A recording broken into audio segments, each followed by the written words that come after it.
Zulfiya xonim o'zbek shoirasi.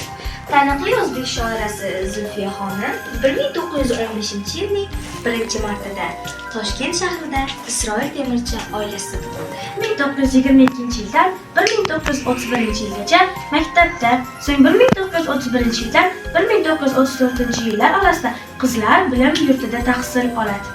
Mehnat faoliyatini juda erta boshlagan shoir deyarli bir umr jurnalistik va nashriyot sohasida ishladi.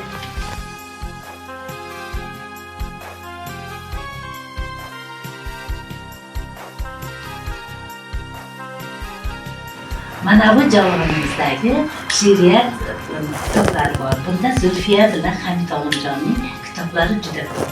Sizlarni tavsiya qilaman shu kitoblarni o'qib, yodlab yurishlaringga. Undan ham boshqalari ham bor. Asosan ko'proq Hamid Olimjon bilan Zulfiyaning she'rlari bor.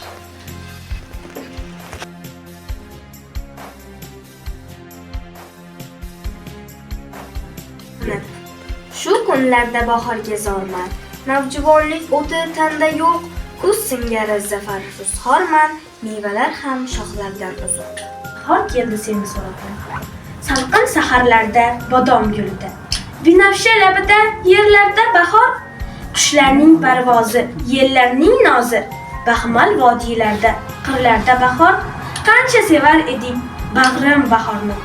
O'rik gullarining etding maftuni, har uyg'ongan kurtak hayot bergan kabi, ko'zlaringga surtib o'pardim uni.